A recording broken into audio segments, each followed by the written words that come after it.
All right, welcome back to the Elias Macko Show. 15-year-old Zachary Miron died in the winter of 2024. While skiing with his class in Morin Heights in the Laurentians, Miron drank a can of Red Bull.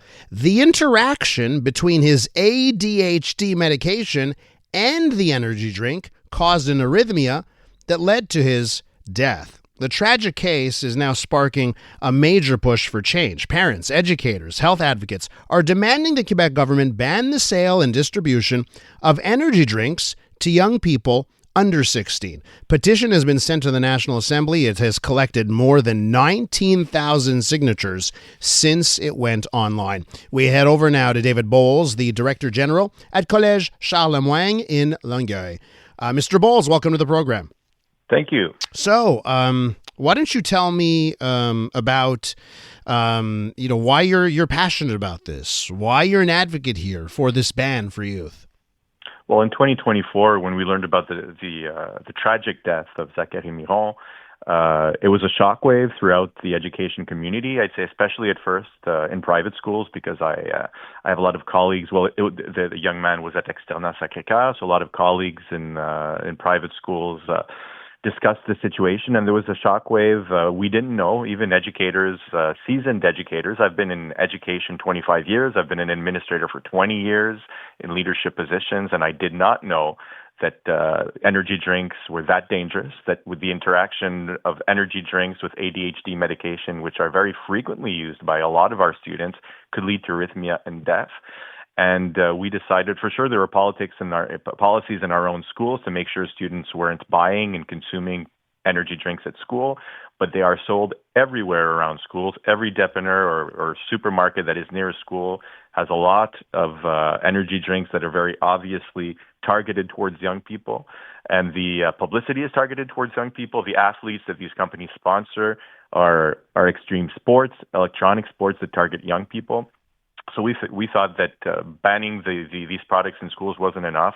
We need a very strong message. We need legislation to make sure that these people aren't that sends a message to young people that these drinks are so dangerous that they should not be sold and consumed by children under 16. Is that prevalence of how easily they are, they're sold everywhere, they seem to be omnipresent, advertising, that kind of stuff, is that enough for you to advocate for a ban? Because other people would argue, well, what you need is more education. You're just talking to children, hey, you're taking these medications, you shouldn't be drinking these kinds of things. And I wonder if there's a thought here on, using the outright ban when there could be other solutions. Well, I think education is definitely the number one solution. That's something we're already doing in our schools. We have our physical education teachers that are including it in the curriculum. We have kiosks with community groups that come to the school to educate young people. The problem is if we tell them at school that it's unhealthy and it's not something they shouldn't be consuming, and then they watch publicity, they watch their favorite athletes that are wearing the logos on their helmets and on their sweaters, and they go to the dépanneur or they go to the supermarket and they have the product right there, they can buy it without any difficulty or without any problem, then I think that education isn't enough. I think that as a society, as a government, we should be making sure that the message is very clear that since this can lead to death, and even young people that don't have medication, I mean, if you're consuming 3 or 4 energy drinks before you go practice a sport, it's not something that's healthy for you. And I think that it's right at the moment when they see their favorite athletes on TV and they can buy it so easily at the supermarket, it's just something that's too easy. The message isn't strong enough just through school and education. I think that a ban is necessary for the government to pass a very serious message. Now, one death is too much. I've got one kid now. I got another one on the way. One child dying. It's too much. Like, I get that. Mm-hmm. But are we talking about an issue here that goes beyond one death? Are we talking about an issue here that we're seeing, more and more instances like this? Is Zachary the only one that's gotten publicity, or are there other cases here? Well, we know that there were other cases that didn't lead to death, but that led to arrhythmia and very serious situations with children being hospitalized. So, and we've seen other cases in the U.S. as well. There's a family right now that's suing one of these large companies for many millions of dollars because their daughter died after consuming the product. So I think, yes, there was one death that was publicized, and one death is definitely too much, especially for a 15-year-old that was extremely healthy. He was an athlete. But there are other cases, and they are very unhealthy drinks for young people. I mean, we wouldn't, if we saw a child or a 12 or 13-year-old consuming 3 or 4 coffees in the morning before going to hockey practice, I think we would react, whereas we see these young people. And one of the reasons I got involved is that we have a very, very large sport études program at my school. I have almost 1,000 student athletes at different levels, all the way to AAA and Division I sports. And the kids we see them consuming them at the arena. We see them consuming them on the football field. So we think that it's not just this one case. There are products that are unhealthy. Studies demonstrate that they don't even help with performance. They can help you focus at certain moments, but they don't help you with performance. They're dangerous for your heart. They're dangerous for your health. So we think it's not just this one case. It's something that's dangerous, and we should be passing a very serious message to our youth. Have they done a ban in some other jurisdiction? Do we have a success story to talk about, or would Quebec be a first here?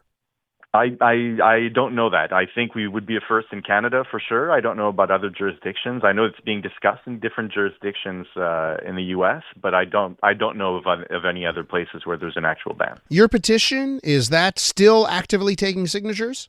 It's actively taking signatures. We're up to 29,000, almost 30,000 signatures. The family and representatives of the education sector were on Radio-Canada last Sunday, so I think a lot of people saw it and are taking notice. And I'd say that parents are reacting very strongly. I mean, the parents at my school, we shared social media posts of our support for the petition, and I've never seen, we had nearly 1,000 people liking or sharing the page. So there's a very strong reaction. I think parents are concerned. They don't know how to control this with their children since they can go out and buy it at the corner store. So I think we do have large support for a ban. And the mobilization from the education sector. I mean, I work in the private sector. I've been a representative of the Federation of Private Schools. I've never seen this kind of mobilization, public, private, Anglophone, Francophone, supporting this kind of legislation before. So I think we need to go forward as quickly as possible. Mr. Bowles, I want to thank you for coming on, presenting your case. Appreciate it. Thank you very much. That's David Bowles. He's Director General at Collège Charles-Lemoyne in Longueuil. The newest tracks. Let's go. New music. And the next big thing. Always on the new music first. Your first place to hear it all. 'Cause you gon' like it, love it, wanna play it twice. Playing now. iHeart New Music. Your digital station for brand new drops, fresh finds, and tomorrow's bangers. I think we need something new. Discover iHeart New Music. Always fresh, always first. Stream now on the free iHeartRadio app.